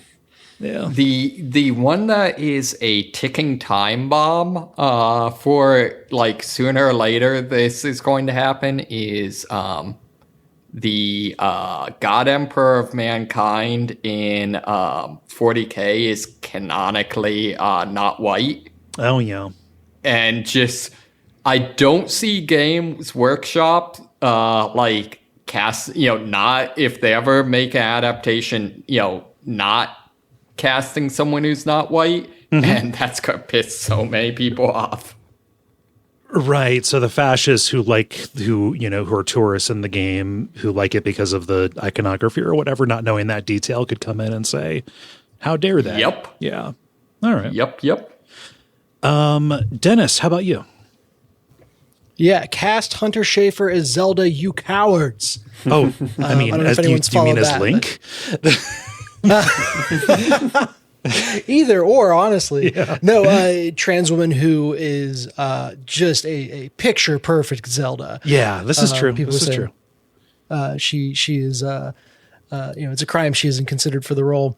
But no, I think what I would do is I would take Gustav from Claire Obscure and have Steve Martin be playing his Inspector Clouseau voice for the entire movie. So just like an overdub. Just like him going over, because no one in Claire Obscure, even though it is very French, does like a French accent. Yeah. And so I just want one character in the game going over the top silly French. I think that would be hilarious. Yeah. Also fun if you just wanted to piss off the French would be have someone doing French, but Quebecian French. That's a great way to get shot. Yeah, I believe Steve Martin was doing Quebecian French in The Pink Panther. So I like that our creative sides come out when it comes to trolling people. It's Yep. It's the best. That's human nature. It's the best use of energy is the thing. Yeah. Good question. Fun question. Fun answers. Thanks everybody for responding, and thank you, Dennis, for putting this up. If you would like to participate in these in the future, you can follow us on Blue Sky at the level podcast.bsky.social and watch for the prompts to go up on Monday afternoons. The end boss. Now it is time for the end boss, where we talk about things that are happening in the world of video games and how we feel about them. We got a little bit of a late start, so Greta knows that around this time is when we're about to wrap up, and so she is here headbutting my ankles because she wants treats. Sorry. Stop it, Greta. It's not your birthday. No, I deprived her of treats today. No. So I've got follow-up from last week. It's funny because like the day before the episode went live, things progressed. So last week I talked about games being pulled off of Steam due to pressure campaigns that were specifically put on payment processors, MasterCard and Visa, by a group called Collective Shout, which is anti-pornography, and has talked about wanting to go after just general LGBTQ content as well. That has progressed. The pressure campaign on their end also got a ton of games delisted on itch. The small, very small team that puts together this platform that is used to distribute indie games, indie media in general. There are people who like sell like game assets and like written word stuff and comics on there too. So you can still buy these, but the problem is that you cannot locate anything on search. And it also just like will not show up on any of the storefronts if you have those. So people saw their revenues dropping to basically nothing. And this did not just come for things tagged, not safe for work, like adult, like people thought. It was even taking down things that were just labeled with LGBT tags related to it. So kind of one of the worst possible situations outside of just literally taking things down. Itch has not responded very well to this. They're admittedly kind of powerless in this because like the payment processors hold an inordinate amount of power, but Itch has been communicating poorly and also like doing weird stuff with withholding funds, trying to claw back any revenue that might have been accumulated on any of these that are specifically targeted. People have responded to this by orchestrating a phone campaign against Visa, MasterCard. Now Stripe is part of the ban, and PayPal as well. So people are calling. It is really freaking out the customer service people there because the idea is take up as much of their time as you can in order to escalate, change the policy. I've heard reports of like the customer service people there like calling the people who are calling rapists, like saying stop bothering us, shit like that. And also Yikes. doing everything they can to offload anybody calling about these onto an email that they are not going to read. Yeah. Sucks. That's where things are right now. People are still kind of orchestrating the call, the phone call campaigns, but we are nowhere near the end of this, especially as seemingly more payment processors and more storefronts are being pressured to do shit like this. Yeah, the one interesting angle on this I've seen, and granted, obviously words are cheap, that sort of thing, but apparently Visa has come out and just said, like, straight up, we don't censor anything. We don't know what people are buying and we don't care. Which, again, like I said, words are cheap, but I don't know. It's interesting to me to know, like, exactly, there is some truth to all this somewhere. Someone's lying, Oh, yeah. No, the PR people are lying. Right. Oh, yeah. Totally. Like, so like people are targeting itch, and there's certain conversation about like, okay, how much of the flack should be going at itch themselves. I'm not here to weigh in on that. It absolutely is a problem. And like sex worker advocates and just, speech advocates in general going up to the ACLU have long made, long raised a concern that payment processors hold way too much sway over what can and can't be published. If this was a matter of individual platforms being pressured to, take things down, they have less power than like the global financial system does, right? So I think it is right to focus on the payment processors with the campaigns. Yeah, the fact that they are not legally obligated to service everyone is pretty insane. Yeah. And sometimes this cuts in favor of progressivism. Sometimes it, they like people end up being kicked off of like PayPal because they're Nazis or whatever, right? It's just, you gotta, whenever somebody builds a machine to do something, you have to be really concerned that they're going to turn it on people you agree with, right? Right. Yeah. Has there been any progress to try to counter weaponize this? Any efforts to, get white supremacists and MAGA and, Trump and stuff like that banned from Visa or whatever? Not that I have seen. I do know that Stripe is continuing to stand behind Substack, which as a platform really has a big problem with not getting outright Nazis off of it. Like people are just doing white supremacist newsletters on Substack, and Substack does not seem to care.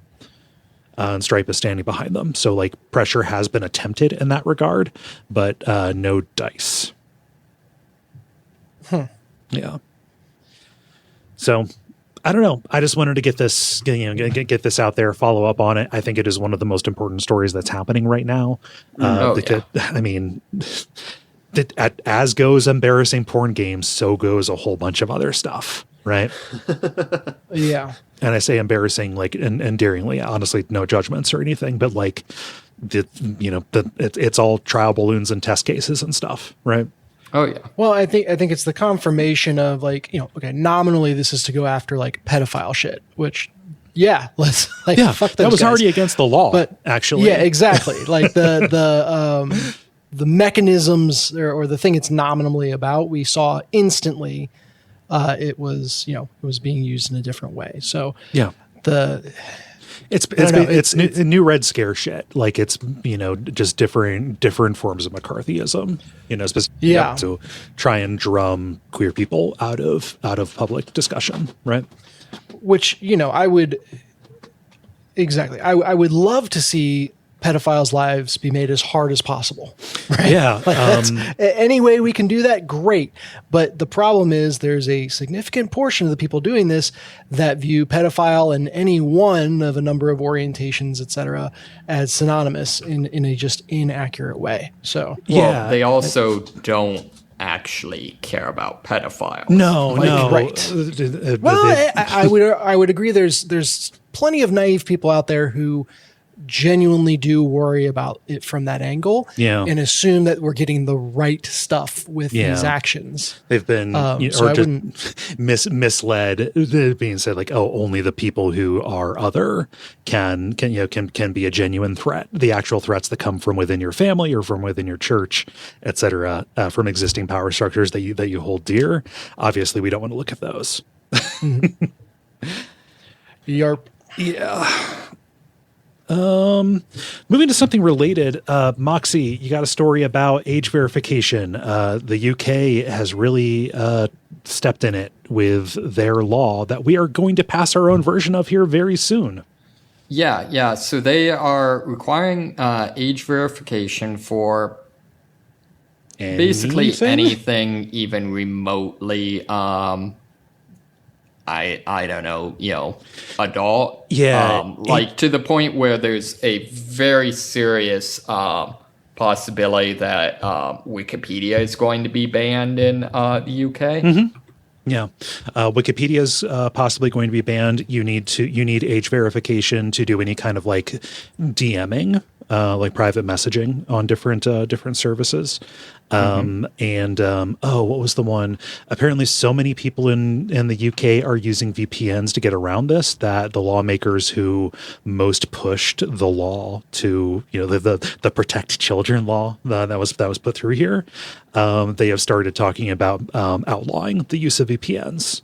To which I would like to say, try. Oh, yeah. I mean, there's a lot of problems with that, ranging from, that would be super hard to do. And also, like, I use a VPN every day for work because I'm required to by my employer. Yeah.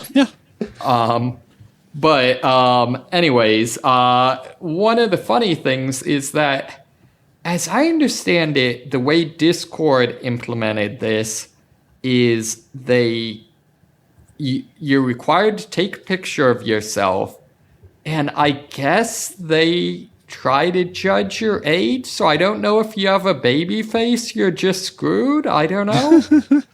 And how do they police what picture you're posting? Well, that's where this story comes in, because it turns out that a sufficiently high-def video game screenshot will work. Most notably, though, in order to try to get around this, they require you to first take a picture with your mouth open and then with your mouth closed. However, Death Stranding has a photo mode where you can make your character's mouth be open or closed. I think, man, there's so many ways to go with this. Although I think my favorite is that this is the exact type of thing I would expect there to be a discussion of in a Kojima game. I could definitely see Otakon discussing about this as you're trying to get through some sort of facial recognition, something or another. Yeah. I don't even know. The sad thing is, this is not even the craziest thing that the UK is doing right now. The whole thing where they're arresting people for political cartoons because they banned some Palestinian organization. So the Palestinian Action Network, I think, is the name of that. Something like that. They basically have said they supporting this decidedly non-terrorist group, in support of the people of Palestine who are being genocided by starvation right now, in addition to being, the rubble that was once their city is being bombed. If you do anything to support this organization and thus anything trying to help anybody in Gaza, you are declared a terrorist. And things have been there have been absurd examples of overreach as regards this, because nobody knows how to actually enforce this. So it is left up to individual law enforcement officers to decide how to do it. Yep.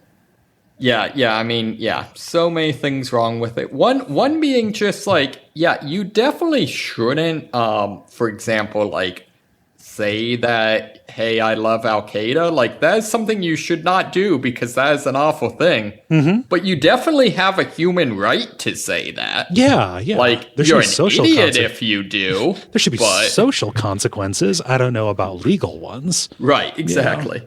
The one bright side of that particular one, I realize I'm getting off topic, but I saw some news article where, a teacher got arrested, and the one bright side is the one thing the teacher is demanding is a written apology.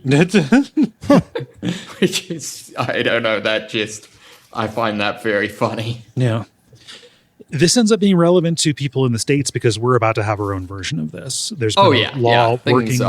There's been a law working its way through the House for a while now. That's kind of in line with previous things that were done in order to basically like target sex work specifically. But KOSA, the Kids Online Safety Act, has like broad bipartisan support. And is potentially going to be leaving committee during the next kind of session that is coming up here. If you do not want federal stuff, things like this to happen at the federal level, it's happening at state levels right now. Like Ohio in the most recent budget did just pass a porn ban that requires age and identity verification on anything considered to be pornographic. You can see how fuzzy that is and how that can be used against, vulnerable groups. But if you do not want that to happen at the federal level, call your lawmakers. There's a great site called 5calls.org, I believe, that you just tell it where you live, and then it just feeds you the numbers for your representatives, for your representative and your senators. So, just call and I don't know. It seems pretty important to me. Well, the other thing that I feel like sometimes misses is that, a lot of the analysis I've heard, and it makes sense to me, is that the goal here is not really to have an age verification or whatever. The goal is like, if there is age verification, it will leak sooner or later. And, the goal is to punish people by having a hack happen and having all this information become public. Forget even hacks, to have this information stored somewhere so that it can be subpoenaed by the state if they want to. Yeah, totally. Yeah. Like it doesn't even need to be like, oh, we're just hoping an accident happens. It is just creating a single point of failure that the legal system can exploit as you say, want to find people who look up, find anybody who looks up a particular kind of porn, or anybody who's looking up, say, like, I don't know, DIY HRT information. Right. Well, and then, and especially because like zero knowledge proofs, stuff like that are an established thing. Like there would still be problems with like, the civil rights of this, all this sort of thing. But like you could set up a system in which there would be no paper trail. Mm-hmm. They just don't want to. Yeah. PSA, download Tor while you can. Yeah. Yep. Anything else about this? No, although I had a secondary and much more optimistic story. It's not really one that is great for discussion, but more something that's worth reading. CNN has a really great article on the one of the last people in Hong Kong that still makes traditional mahjong tiles. Mm-hmm. And it's just a really interesting read. Yeah, she hand carves them, hand paints them. Yep. Nice. Go check that out. Going down the way here, Dennis, what is happening with consoles? Yeah, they're getting deconsolified. So this is one of those instances where a job posting is kind of giving us insight into where the market's headed. Sony is hiring for a position that is focused on basically supporting putting PlayStation exclusive titles, or formerly PlayStation exclusive titles, on other systems, including Xbox, PC, the Switch, etc. Sweet. So yeah, there are people being put behind making PlayStation exclusives more accessible. They also mentioned putting them on Steam, the Epic Games Store, and mobile as well. And, Sony has kind of already dipped their toe in this water with Horizon Zero Dawn, God of War, and a couple other titles. Yeah. So things are looking likely that trend will continue. And the number of PlayStation exclusives will that go multi-platform will expand. It's going the other way too. I mean, the most popular game on PS5 right now, at least recently I saw, was Forza Horizon 5, which is good because it's a really good game. Yeah, I think Gears of War is coming to PlayStation as well. Yeah, a new remaster of that's coming. Is Forza Horizon, is that the new Horizon Zero Dawn game? No, Eventually they're going to come together. It's no dinosaurs, it's just cars. Okay. Yeah, I know. It's the open world, kind of arcade racing game. Kind of an heir, a bit of an heir apparent to Burnout, except without the emphasis on crashing. Oh, so basically Burnout without the fun. Well, I mean, structure of Burnout Paradise, but kind of in a more wide open countryside kind of setting. Yeah. Yeah. Burnout without the burn. You get out. Sorry. It's still fun. Yeah. It's a good game. I'm joking. No, it sucks, and you can't convince me otherwise. I do have to say, what was that game that was the rally racing game? The Crew? Was that the one where you had to do 180 turn? You have your co-pilot that's telling you the turns that are coming up where you have to drift around them and stuff. I don't know. Yeah, I don't know what you're talking about. It could be any number of, yeah. Yeah. This is good. I don't think that I don't think the console exclusives make any sense anymore. Nintendo's obviously going to hold out. They're going to be an exception off the back of this, but yeah, if console developers, if console makers were effectively just putting out gaming PC specs for people to work to, that would be great. We sell our little boxes here. If you don't want to make your own, here, get this $500 system and go nuts. It feels like the new consoles are game engines. It's Yeah. how you're choosing to make something. Mm-hmm. Yeah, that's actually a good point. Yeah, I don't know. Good news. I don't have anything more to say about that other than yay. Yeah. Yeah. Good luck to whoever gets in that role. Yeah. Hope it doesn't get bogged down in corporate bullshit. Probably will. It's Sony. And sorry, I missed you there, Ben. Going back up to yours. What the fuck did these CodeNames people do? Yeah, so we're going to have probably a downer ending as well, but maybe a little bit of light. So the news item is that CGE, I believe it's Czech Games Edition, is their board game publisher that's somewhat well known. Their kind of flagship game is Codenames, but there's other games that they made that I've enjoyed and own. They announced that they're coming out with a Harry Potter version of Codenames, and to which a lot of the gaming community said, "Why? Why are you doing Not this?" fucking cool. The best thing that I saw somebody wrote, yeah, it kind of makes sense that Harry Potter would be involved in something about, revealing fascist collaborators.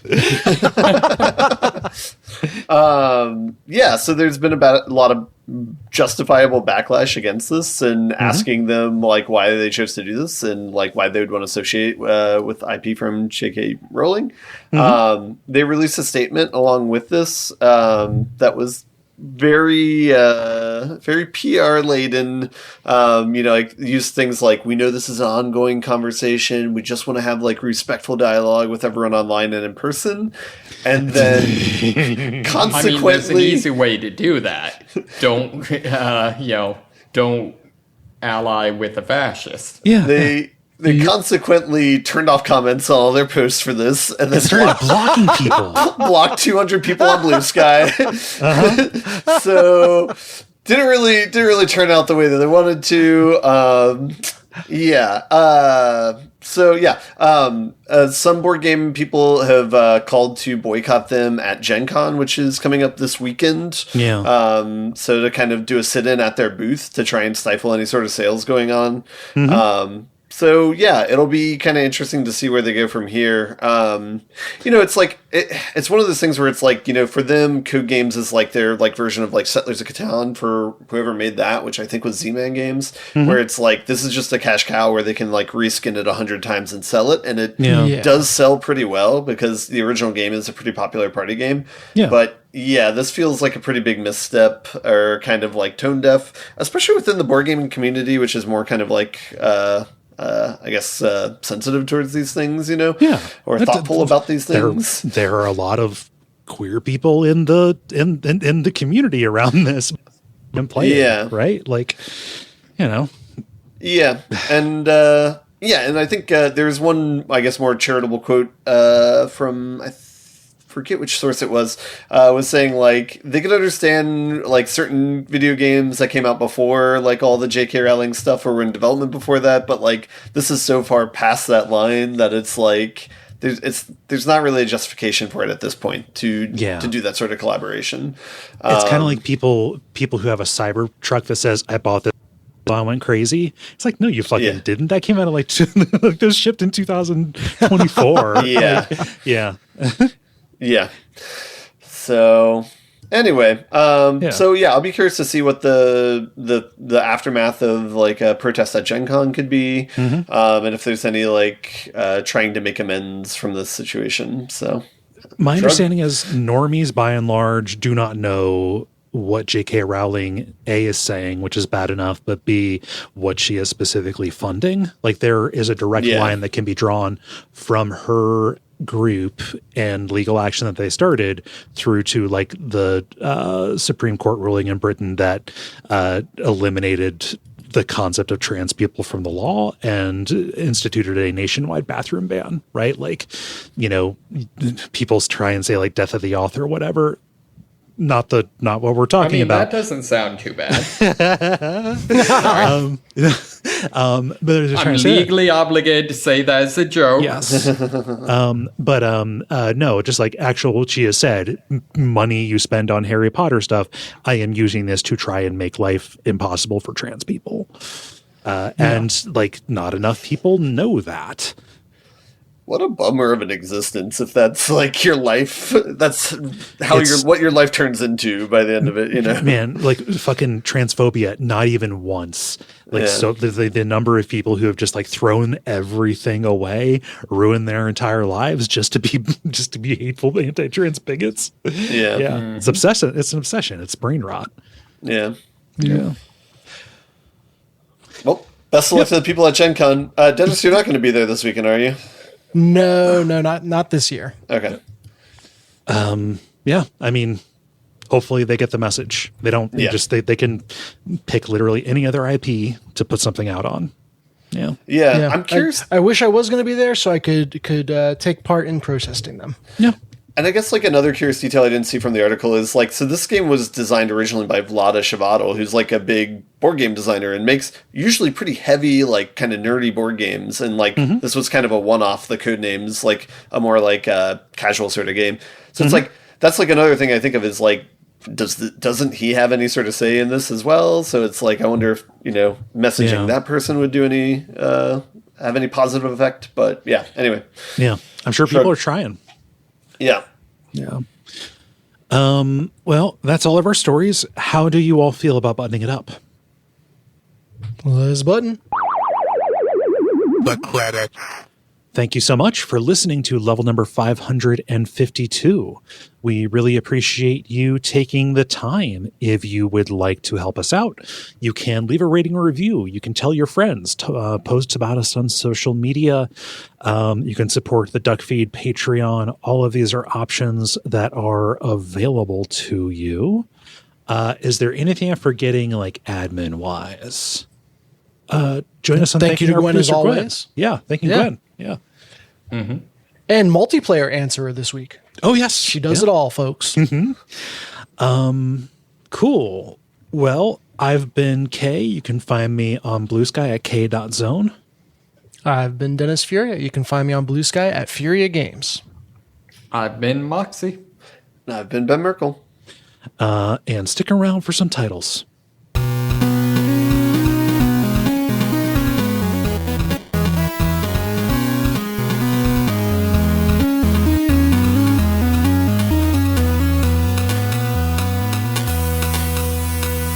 Eat the leg.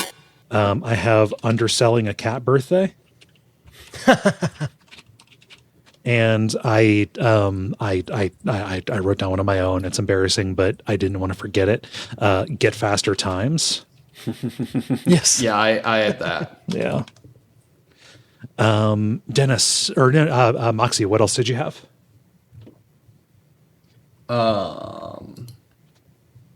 I had Get Faster Times and Rolling Claws. Okay. Talking about Dennis's Elden Ring build. Yep. Yeah. All right. Dennis, what'd you have? I had Ghost Boat Okay. and I had Privates Ryan. Privates, Ryan. Yes, correct. Okay. All right. Ben, what you got? I just had Gotcha Day. Okay. Does anybody have a strong feeling? Hunger. Okay. All right. Let's see. So Get Faster Times has the most like entries on here. Is there one that somebody wants to put over to put on top of that? No, I think that one captures the oeuvre. Okay. No, wait, did you style it as Get Space Faster or Get Faster as like one name as if it was a city name? I have it as just two words. Get Faster. Okay. Yeah. Okay. That's how it was in mine. I'm going to put it to you guys. Should it be the Get Faster Times or just Get Faster Times? I think the Get Faster Times one word is what I like, but Okay. Oh no, we're getting more options instead of less. I'm going to make it the Get Faster Times. Yeah, that works. Okay. Sweet. It is decided.